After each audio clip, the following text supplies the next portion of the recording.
शुक्लांबरधरं विष्णुं शशिवर्णं चतुर्भुजं प्रसन्नवदनं ध्यायेत् सर्वविघ्नोपशान्तये। ॐ सहना भवतु सहनौ भुनक्तु सह वीर्यं करवावहै तेजस्विनावधीतमस्तु मा विद्विषावहै। ॐ शान्ति शान्ति शान्तिः। अगजानन पद्मार्कं गजाननमहर्निशम् अनेकदन्तं भक्तानामेकदन्तमुपास्महे। श्रीमहागणपतये नमः। गुरवे सर्वलोकानां विषजे भवरोगिणां निधये सर्वविद्यानां श्रीदक्षिणामूर्तये नमः। अस्मद्गुरुचरणारविन्दाभ्यां नमः। वसुदेवसुतं देवं कंसचाणूरमर्दनं देवकी परमानन्दं कृष्णं वन्दे जगद्गुरुं। ज्ञानानन्दमयं देवं निर्मलस्फटिकाकृतिम् आधारं सर्वविद्यानां श्रीहयग्रीवमुपास्महे। श्रीहयग्रीवमूर्तये नमः। सरस्वती नमस्तुभ्यं वरदे कामरूपिणी विद्यारंभं करिष्यामि सिद्धिर्भवतु। Hello everyone. வாங்க வாங்க. என்ன Camera இருக்கு. Camera. Can everyone see me? Yes, yes. Thanks a lot. This is for the video. Hey, Vaisha. Oh. Okay. So, Shri Gurubhyo Namaha, Rajesh. சரி நாங்க பக்கத்துல இருக்கோம் அப்படின்னு சொல்லிட்டு. So thank you so much for the Narayanian session. Thank you, absolutely. Family. Thank you. Thank you, Rajesh. Thank you, Rajesh. So this is kind of Rajesh. Raj, thank you for Sari coming out. Sari neshti ella. Oh, very nice. Thank you. Vishali, அடுத்த class நீ join பண்ண எங்களோட. Hey Raj, ரொம்ப thanks. Oh no. That was unexpected. And so நான் போன வாரம் நான் test பண்ணி இருக்கிறதுனால I am very clean. அதனால Okay. Ladies, thank you very much. Thanks for giving him all the support during the class and continue the sessions with him. I am going out anyway. Thank you. Thanks a lot.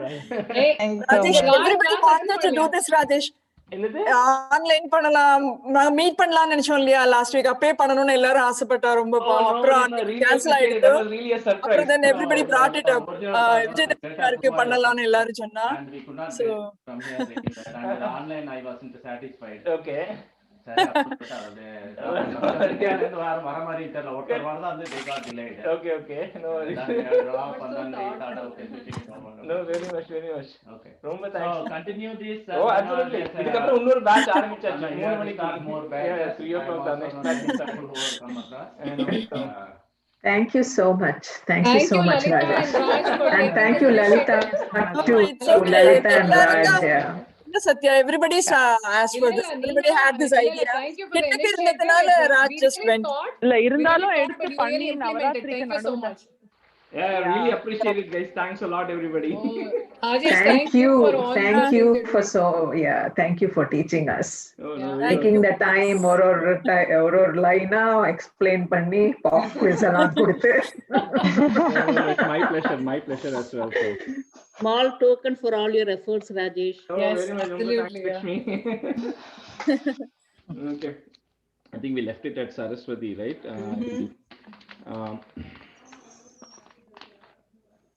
One second. I think out is ripped. So.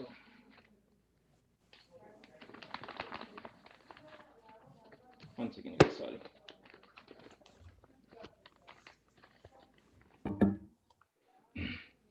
Saraswati नमस्तुभ्यं वरदे कामरूपिणी विद्यारंभं करिष्यामि सिद्धिर्भवतु मे सदा श्रीमहासरस्वत्यै नमः।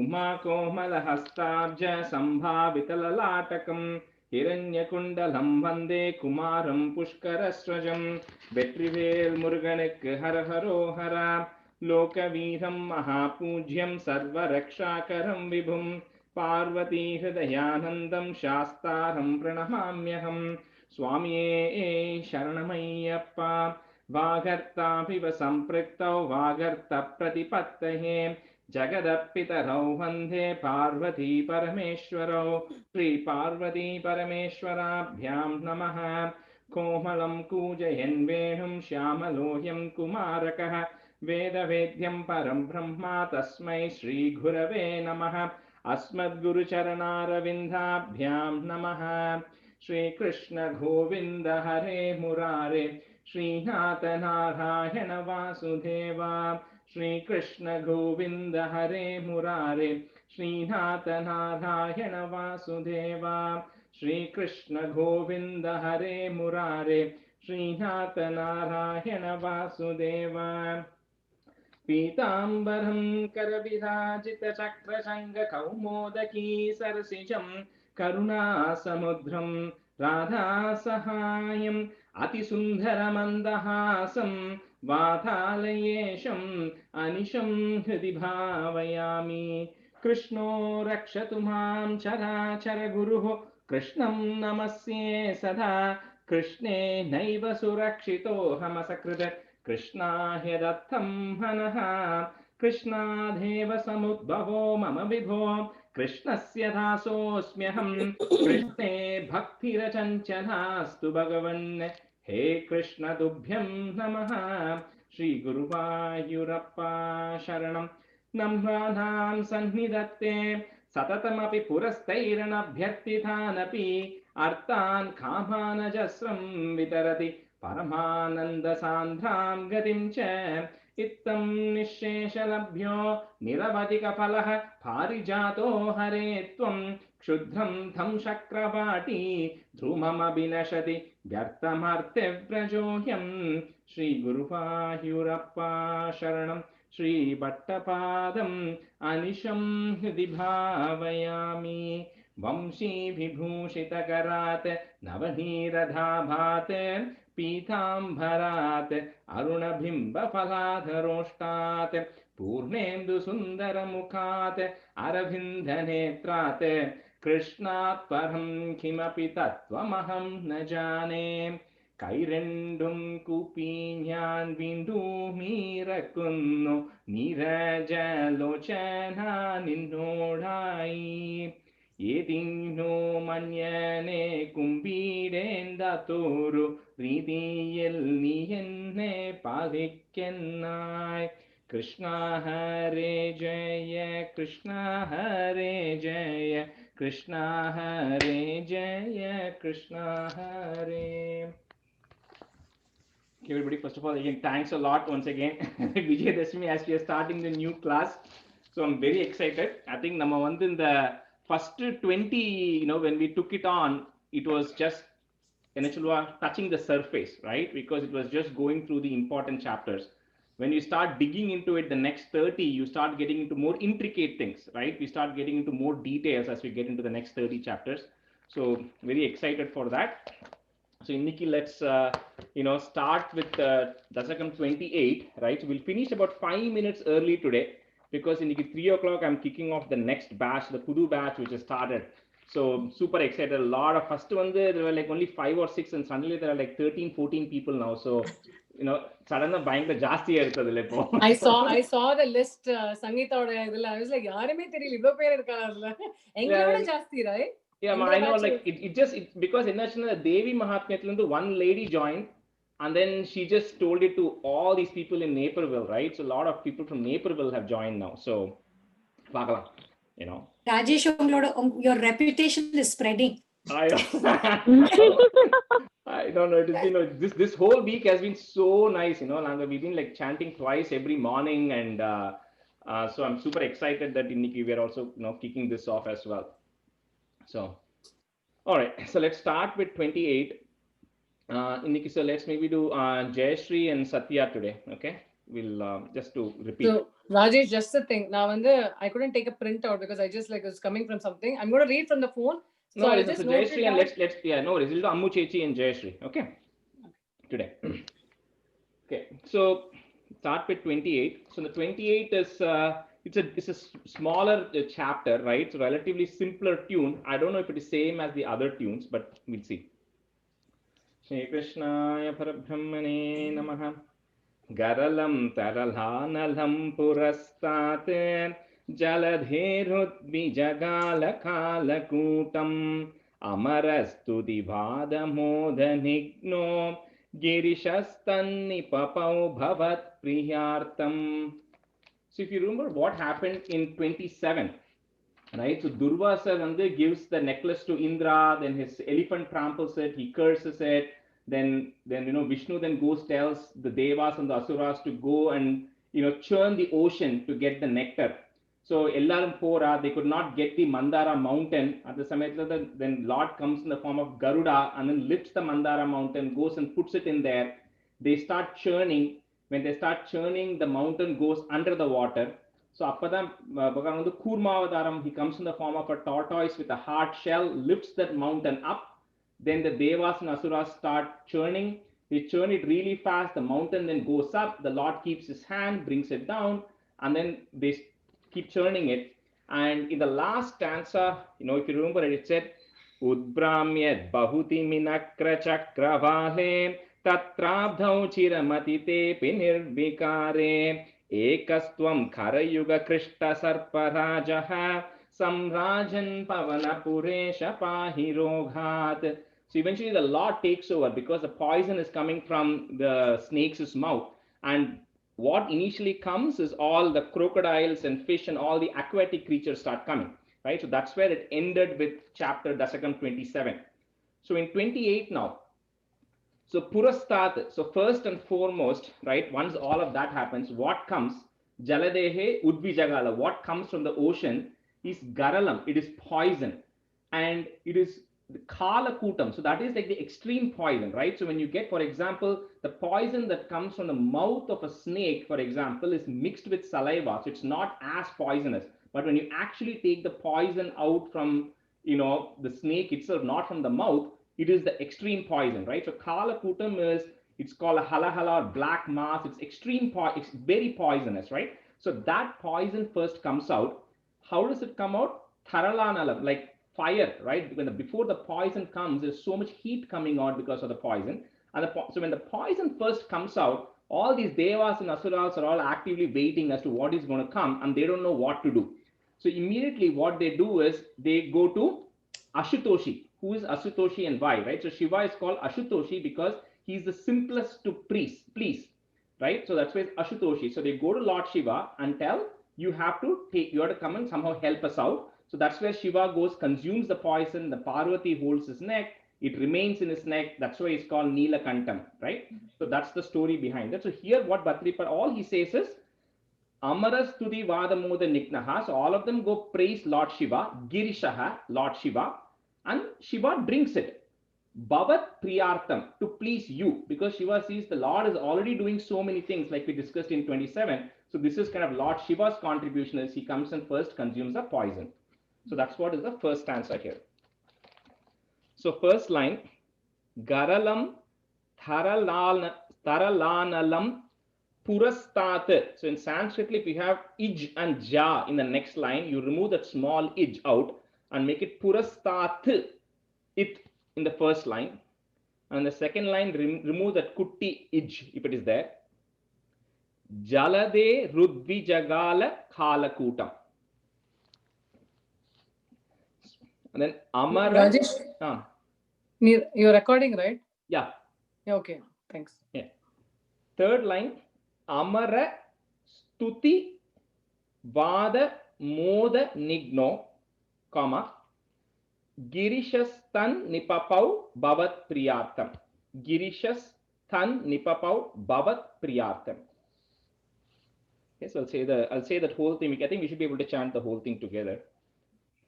Garalam Taralanalam Purastat Jaladherut Vijagala Kalakutam Amarastuti Vadamoda Nikno girishastannipapau bhavat priyartam. Jayshree, you want to go first? Yeah, sure. Garalam taralanalam purastate jaladerudvijagala kalakutam amarastuti vadamodanigno girishastan nipapaudavat priyatam. Garalam taralanalam purastate jaladerudvijagala kalakutam amarastuti vadamodanigno girishastan nipapapavat priyatam. Garalam taralanalam purastada jaladherudvijagala kalakudam amarastu divadamodanigno girishastannipapau bhavat priyartam. Garalam taralanalam purastada jaladerudvijagala kalakudam amarastu divadamodanigno girishastannipapau bhavat priyartam. Answer 2. Bimatat susura sureshu jata surabhistam rishishunyadas hayaratnam bhutate bharatnam dyutaruschap sarasas sureshu tani. So Sura Asureshu, so Devas and Asuras, so they are also now beginning to help. They continue to churn. What first next comes out is Surabhi. Surabhi is the Kamadhenu, right? The cow, which gives you whatever you want. Next, what happens, then what the Lord does is he gives the Kamadhenu to the Rishi. Tam Rishihu Nyadaha. He gives it to the Rishis because the Rishis are who need the milk from the cow and then the ghee and everything for all the Abhishekam. So first the Rishis get the cow. Next, Haya Ratnam. So Haya Griva, right? Haya means horse.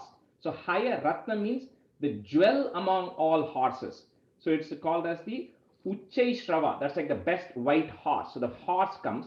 Next, Atha Ibharatnam. So next the elephant comes, the great elephant, Airavata. The elephant comes next. So what, then the third one that comes is Daya Tharuhu. The Kalpaka Vriksha comes, which is also grants whatever everybody asks for. Cha Apsarasaha. Then the Apsaras also come. So they said the Uchai Shrava comes, Airavata comes, Kalpaka Vriksha, and the Apsaras. So the Lord gives all of these to Sureshu Thani, to the Devas, to Indra. So he gives all of these to Indras. So the first one he gave to the Rishis, then he gave the rest of the stuff to Indra. So Bimatatsu Surasureshu Jata plus, put a plus sign there, Surabis Ta Mrishishu Nyadas Tridhaman. Nyadas Tridhaman. So Tridhaman is referring to the Lord of the three worlds. So Tridhaman. So Surabis Tam Rishishu Nyadas Tridhaman. Then Haya Ratnam Abhutatheba Ratnam. Haya Ratnam Abhutatheba Ratnam, comma, Dyutarush Chap Sarasa Sureshu Thani. So after Sarasaha Sureshu, there's a Visarga, so you can put a small is there. Dyutarush Chap Sarasas Sureshu Thani. So Vimatat Susura Sureshu Jata Surabistam Rishishunyadas Tridhaman Hayaratnam Bhutate Bharatnam Dyutarush Chap Sarasas Sureshu Tani. Vimatat susura sureshu jata surabistamarishunyadasti daman hayaratna budati te baratnam dyutaruschapasaras sureshu tani. The second line, right? So Surabihi. So it's the is just like instead of the Visarga, right? So it's Surabis. Okay. Surabhis Tamra. Tam is you, right? Tam means you. You gave you. Rishishu, to the rishis. Rishishu. So it's Tam and Rishi. When you join it together, it becomes Tam Rishishu. Oh, Tam Rishishu. Okay, got it. Sorry. So it's Surabhis Tam Rishishu Nyadastridhaman. Okay. Vimatatsu sura sureshu jata surabhistam risishu nyadasti dhaman hayaratna buddhate bharatnam dyutaruscha pasarasureshu tani. I think let's fix the third and fourth. So Hayaratnam abhutatheba. Hayaratnam abhutatheba ratnam. So on the you say it, is it? You don't say explicitly, but I'm just breaking it for you if you want to say it for now, right? So Hayaratnam abhutatheba ratnam. Next line is Dyutarush chap, small ip only, half it. Dyutarush chap sarasas sureshutani. Okay, so I'll repeat the third line. Hayaratna budate bharatnam dyutarushcha pasarasureshu. You're saying the full part. You're saying chapa. It is just chap. Oh, got it. It's half. Okay, yeah. Dyutaruscha pasarasureshu. Okay, got it. Can you say it once more, the whole lines? Okay. Vematatsu sura sureshu jata surabhistam rishushu nyadastri dhaman hayaratnam budetu bharatnam dyutaruscha pasarasureshu tani. I think in the third and fourth, I think you're still making a mistake. Yeah, I make it. That's fine. So Hayaratnam abhutatheba ratnam. Bhutathe Ratnam. Okay. So Hayaratnam Bhutathe Hayaratnam abhutate. If you're saying Hayaratnam, then you should say right? Or you say it together.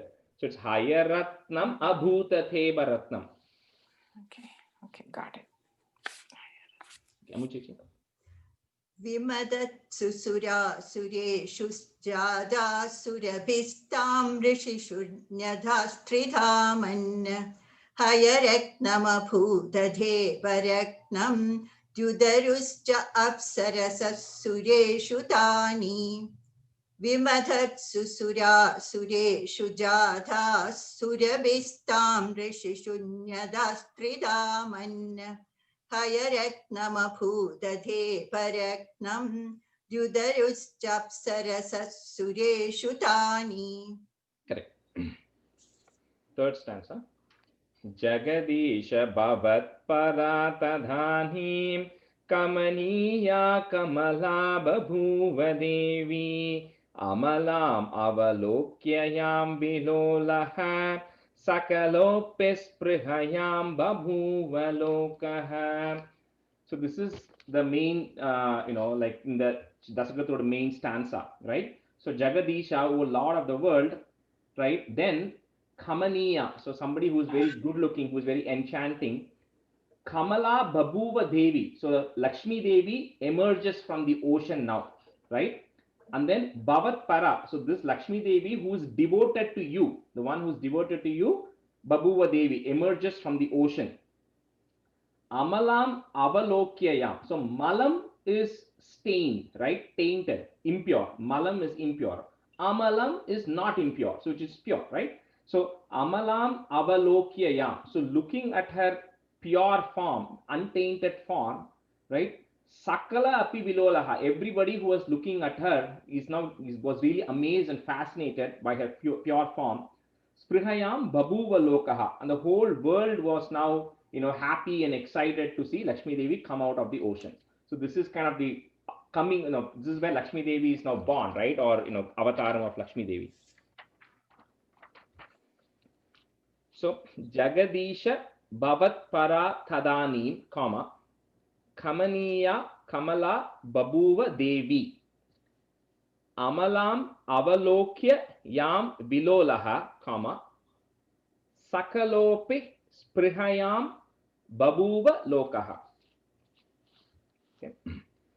Jagadisha bhavat paratadhanim kamaniya kamala babuva devi amalam avalokyayam vilolaha sakalopis prihayam babuva lokaha. Jagadisha bhavat paratadanim kamaniya kamala babuva devi amalam avalokyayam vilolaha sakalopis prahayam babuva lokaha. Jagadisha bhavat paratadanim kamaniya kamala babuva devi amalam avalokyayam vilolaha sakalopis prahayam babuva lokaha. Jagadisha bhavat paratadanim kamaniya kamala bhabuva devi amalam avalokyayam vilolaha sakalo visprihayam babuva lokaha. Jagadisha bhavat paratadanim kamaniya kamala bhabuva devi amalam avalokyayam vilolaha sakalo visprihayam babuva lokaha. Stanza 4. Tvahi datta hride tadaiva devyai tridashendro manipitikam vyatharit sakalopahrtabhishechaniyaihi rishayastam shrutighirbirabhyashinchan. So as these things are coming up, right, everybody now wants to start fighting for it, right? So first Lakshmi Devi is coming here. So Tvai Datta Hride. So what Bhattaripad is saying here is Lakshmi Devi is already set her heart on you, on Tvai, right? She's already set her heart on you. Devyai, only on you, right? Tada eva Devya, only on you, the goddess has set her heart. Trida Shendraha is referring to Indra. So what Indra does is Mani Pitikam. So he gives her, Lakshmi Devi, a place to sit, a throne which is filled with money, which jewels, right? So he gives her a jewel-filled throne. Sakala Upahrita Abhishechaniyahi Rishayaha. So all the rishis who are there, so they bring all these items, all the things which are required for Abhishekam. So Abhishechaniyahi, all the things which are required for Abhishekam, they bring it and Abhyashinchan, and they purify her by doing Abhishekam to Lakshmi Devi. So that's what is happening here. So Indra gives the throne, and the rishis, begin to start performing Abhishekam. So Tvai Datta Hride Tadaiva Devyai, comma, Tridashendro Manipitikam Vyatari Sakalo Pahrtabhishechaniyahi. Pahrta Abhishechaniyahi. So Pahrtabhishechaniyahi, put niyahi and remove the small ir out of the next line and put a visarga there. Abhishechaniyahi, comma. Next line, remove the ir.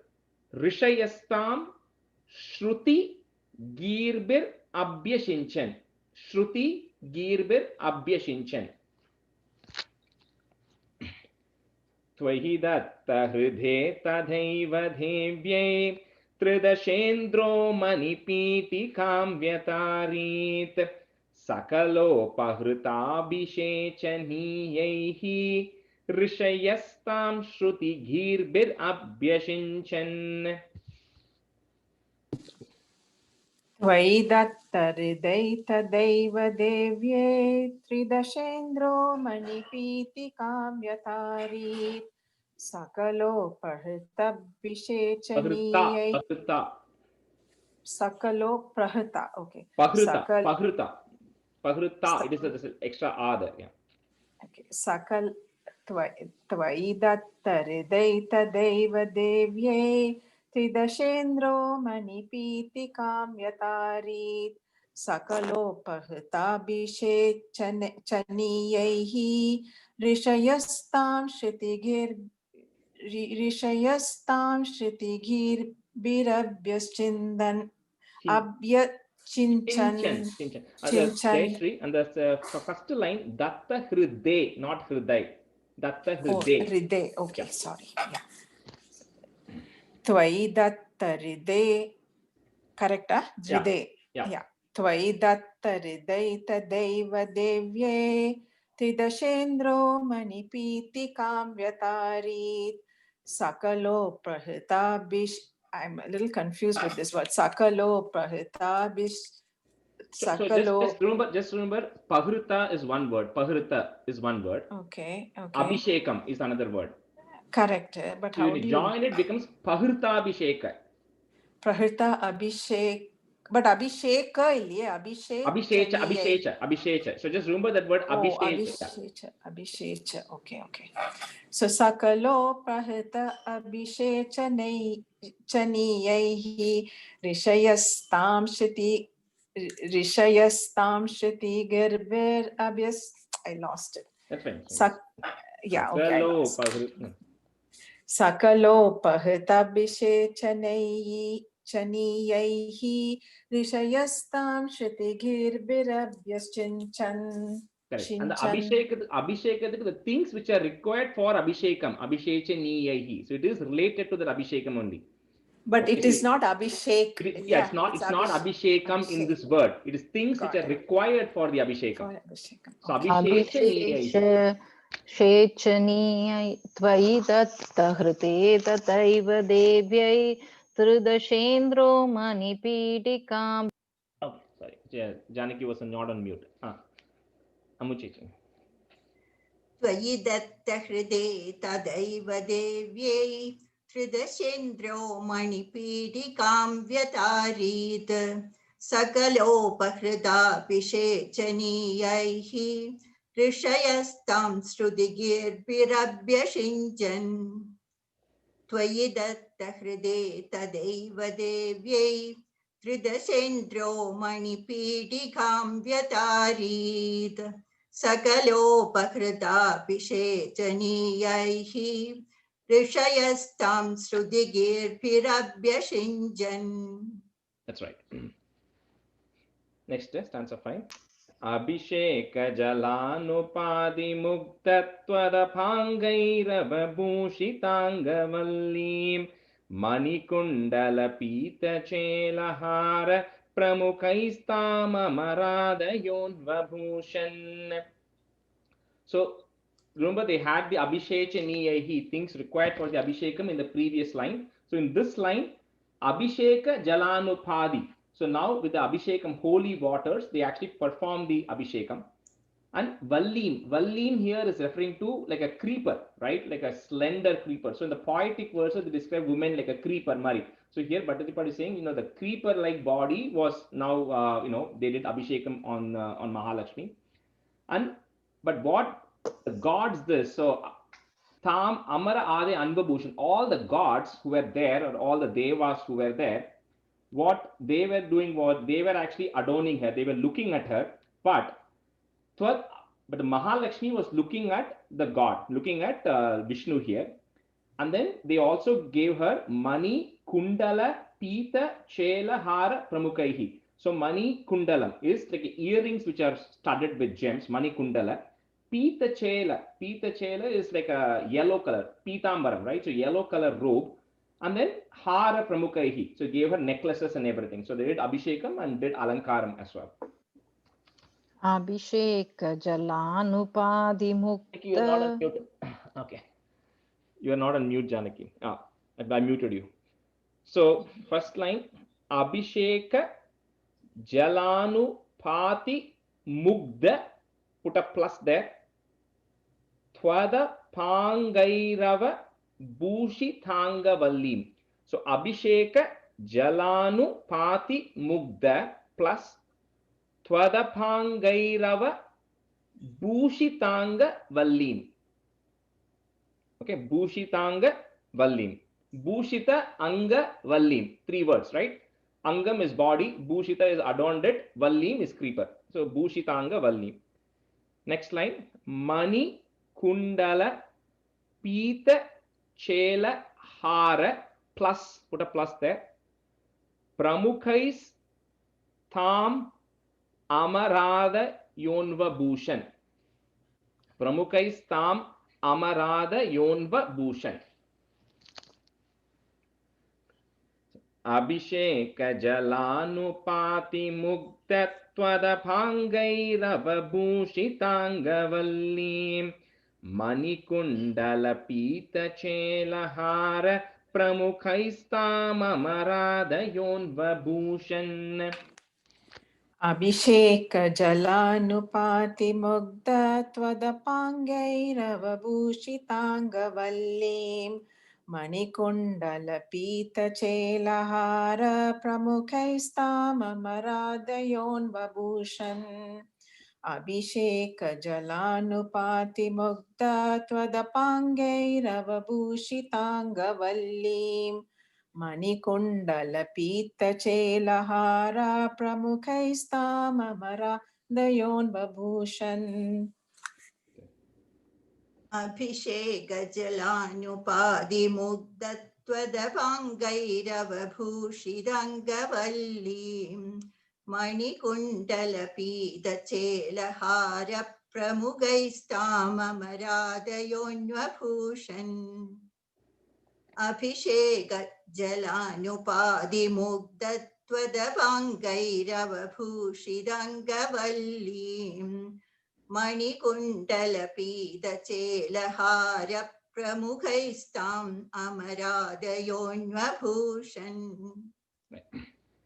Varanas Rajamata Bringanadham Dadati Sakucha Kumbha Mandayana Padashinjita Manjunu Puratvam Kalitauvrila Vilasamasa Sadha.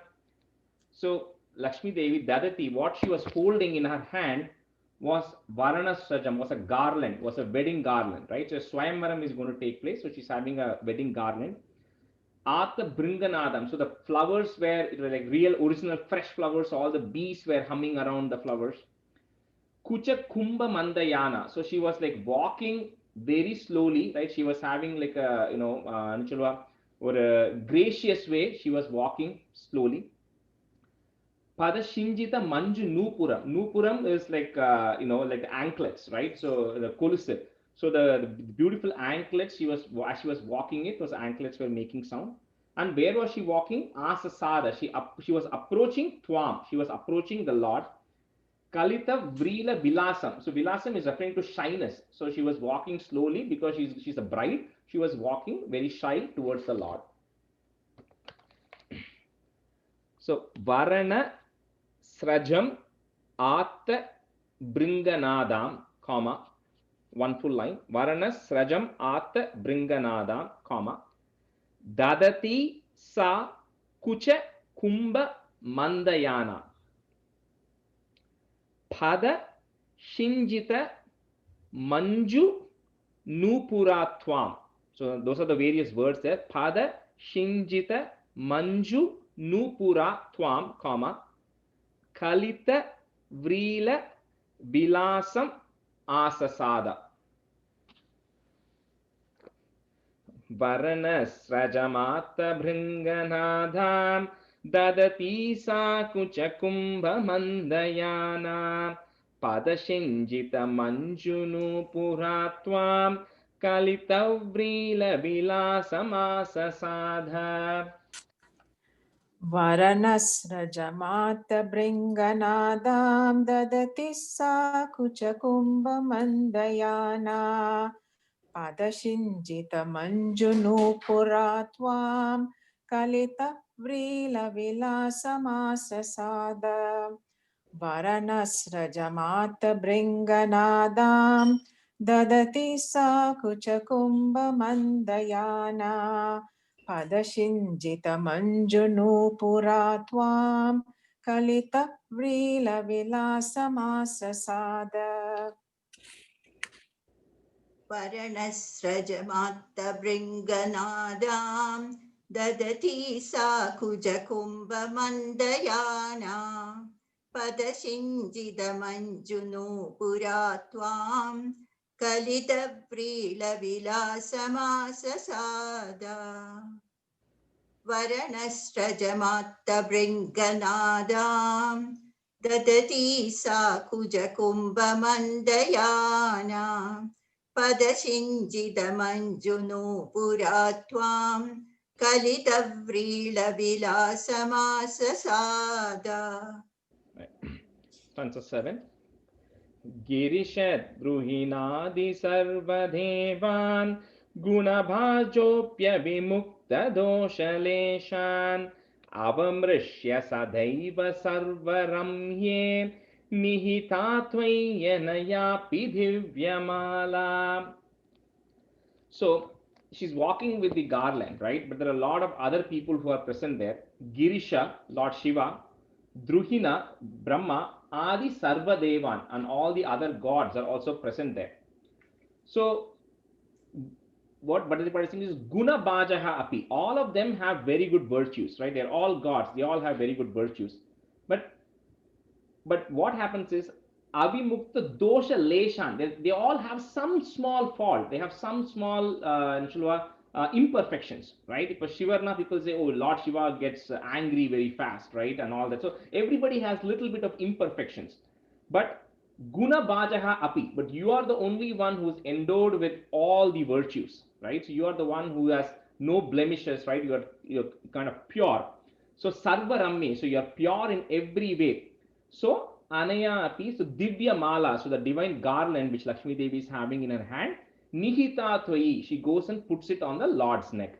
So as everybody started getting, so this is where the Swayamvaram is happening, right? So Lakshmi Devi now comes out of the ocean in this chapter, and then she also marries Lord Vishnu.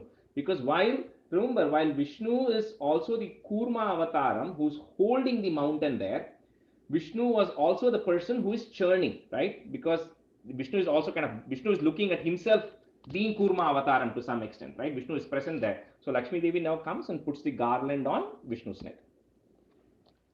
So that is 7. So Girisha Druhinadi Sarvadevan, comma, Guna Bhajopya Vimukta Doshaleshan. So you may want to say the word Bhajopya together, because otherwise it will be very difficult to say that line. So Guna Bhajopya Vimukta Doshaleshan Avamrishya Sadaiva Sarva Ramye, comma, Nihita Tvayanayapi Divyamala. Girishat Druhinadi Sarvadevan Gunabhajopya Vimukta Doshaleshan Avamrishya Sadaiva Sarva Ramye Nihita Tvayanayapi Divyamala.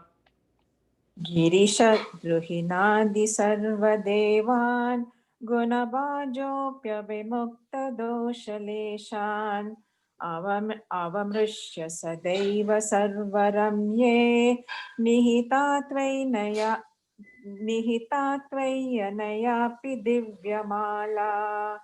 Girisha Druhinadi Sarvadevan Gunabhajopya Vimukta Doshaleshan Avamrishya Sadaiva Sarvaramye Nihitatvainayapi Divyamala. Girisha Druhinadi Sarvadevan Gunabhajopya Vimukta Doshaleshan Avamrishya Sadaiva Sarvaramye Nihitatvainayapi Divyamala. Girisha Druhinadi Sarvadevan Gunabhajopya Vimukta Doshaleshan Avamrishya Sadaiva Sarvaramye Nihitatvainayapi Divyamala. Nihita Tvayanayapi. Tvai kutti half ya and then a full ya. Tvayanayapi. Tvayanayapi Divyamala. Right. Stanza 8. Urasa tarasa mamanitain Bhuvananam janani mananya bhavam Twaduro vilasatta dikshana Shri parivristya paripushtamasa vishwam. So after the marriage, what Lakshmi Devi does is Bhuvananam janani, right? So she's the mother of all the worlds. So to honor, what the Lord does is Urasa Tarasa. Urasa is referring to the chest, right? So the Lord takes it and puts her on his chest, right? So Lakshmi Devi now sits on his chest. Ananya Bhavam, and she's devoted to nobody but the Lord. And then Parivristya, so she now glances, right? She showers her auspicious glances. And when she does that, Paripushtam asa Vishwam, the entire world is now filled with prosperity. So remember, various things are coming up, right? So Lakshmi Devi is prosperity. So one other thing which comes from the ocean is prosperity. So Lakshmi Devi comes, she marries a lot, sits on his chest, and then she glances. And when she glances, the entire world is filled with prosperity. So Urasa, Tarasa, Mamani Tainam, comma, Bhuvananam, Jananim, Ananya Bhavam, Twaduro, Bila, Satta, small ta and a big ta. Twaduro, Bila, Satta, Dikshana, Shri, put a plus there, Parivristya, Paripushtam, Asa Vishwam. Parivristya, Paripushtam, Asa Vishwam. So Paripushtam is like Pushtam, Pushtiya irukkiradhu, right? So it's like abundance, prosperity. So Paripushtam Asa Vishwam. So Urasa Tarasa Mamanitainam Bhuvananam Janani Mananya Bhavam Twaduro Vilasatta Dikshana Shri Parivristya Paripushtamasa Vishwam. Innorke solrella, one more time if you don't mind. Sure. Urasa Tarasa Mamanitainam Bhuvananam Jananim Ananya Bhavam Twaduro Vilasatta Dikshana Shri Parivristya Paripushtamasa Vishwam. Urasa tarasa mamanitainam Bhuvananam janani mananya bhavam Twaduro vilasatta dikshana Shri parivristya paripushtam asa vishwam. Got to say it together, else you lose the flow. Twaduro vilasatta dikshana Shri parivristya paripushtam, like that. Okay. Twaduro vilasatta dikshana Shri parivristya paripushtamasa vishwam. Urasa tarasa mamanitainam Bhuvananam janani mananya bhavam Twaduro vilasatta dikshana Shri parivristya paripushtamasa vishwam. So third line, no pause after third. Yeah, you got to put a plus after the third and the fourth line. So okay, say it together. Yeah. Urasa tarasa mamanitainam Bhuvananam janani mananya bhavam Twaduro vilasatta dikshana Shri parivristya paripushtamasa vishwam. Urasa tarasa mamanitainam Bhuvananam janani mananya bhavam Twaduro vilasatta dikshana Shri parivristya paripushtamasa vishwam. So 9. So in the next two stanzas, maybe let's just say it only one time, Jayashree and Amuchechi, so that we can wrap it up today in the next 5 minutes. Atimohana vibramata dhanim Madayanti kaluvaruni niraghat Tamasah padavi madhastvamenam Ati sammananaya mahasurebhyah. So as various things are coming, there is one group of people who have been patiently waiting, right? The Asuras. So Maha Asurebhyah. So the great Asuras who have been patiently waiting, what comes next is Madayanti Kalu. Madam is intoxication, right? Madayanti Kalu, something which is very intoxicating thing comes out, which is Varuni. Varuni refers to liquor. So liquor now comes, and then what the Lord, which is tamasa padavi, which is like the source of all the sins and everything that comes, and what the Lord does is Twam enam, you give her the liquor here, ati sammananaya, with great honor, right? Telling the asuras, you know what, it's a very nice thing, and then he, with great honor, maha asurebhya, the Lord gives that to the asuras. So that's 9. So ati mohana vibrama thadanim, comma, madayanti kalu varuni niragat. Tamasa, tamasaf, you can put a F there because it's a visarga. Tamasaf padavim adastwamenam. So the next line, the ma is there, remove the ma, make it into a im in the previous line. Padavim adastwamenam, comma, make it a in the next line. Ati sammananaya mahasurebhyaha. Ati mohana vibrama tadhanim madayanti kaluvaruni niraghat tamasah padavīmadhāstvamenam ati sammananaya mahasurebhyaha. Ati mohana vibrama tadanim madayanti kaluvaruni niragat tamasa padavīmadhāstvamenam ati sammananaya mahasurebhyaha. Ati mohana vibrama tadanim madayanti khaluvaruni niragat tamasa padavīmadhāstvamenam ati sammananaya mahasurebhyaha. Last stanza.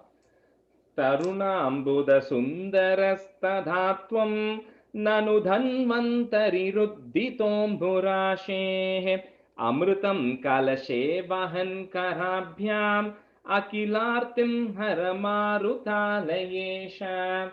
So what everybody's been waiting for, the nectar, which is why they started the whole process.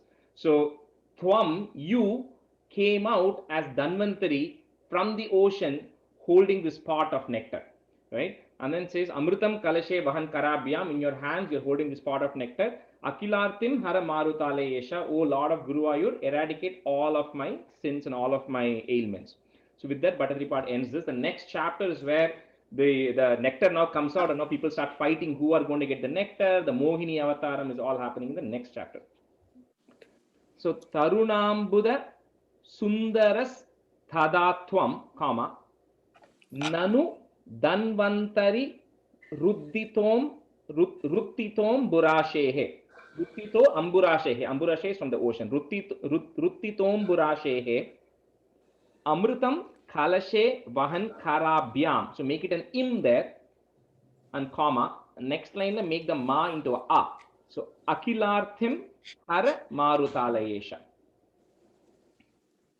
Tarunambuda sundarastadhatvam nanu dhanvantari ruttitom burashe amrutam kalashe vahan karabhyam akilartim haramarutalayesha. Tarunambuda sundarastadhatvam nanu dhanvantari ruttito Tarunambuda sundarastadhatvam nanu dhanvantari ruttitom burashehe amrutam kalashe vahan karabhyam akilartim haramarutalayesha. Tarunambuda sundarastadhatvam nanu dhanvantari ruttitom burashehe amritam kalashe vahan karabhyam akhilartim haramarutalayesha. Shri Krishna Parabrahmane Namaha. That ends this chapter. So we'll finish with Sandranandava. And then from next week, we'll resume the regular 1.5 hour class. Okay? Sandranandava bodhatmakamanupamhidam kaladeshavadebhyam nirmuktam nityamuktam nigamashatasahasrena nirbhasyamanam aspashtam drishtahatre punarurupurushartatmakam brahmadattvam तत्तावद्भाति साक्षात् गुरुभवनपुरे हन्त भाग्यं जनानां कायेन वाचा मनसेन्द्रियैर्वा बुद्ध्यात्मना वा प्रकृते स्वभावात् करोमि यद्यत् सकलं परस्मै नारायणाहेति समर्पयामि. Thank you so much. Thank you, Rajesh. Thank you, Rajesh. See you all next week. Thank Bye. you, Rajesh. Bye. Thank you, Rajesh. Thank you, Rajesh. Happy Bye. Navratri, everyone. Bye.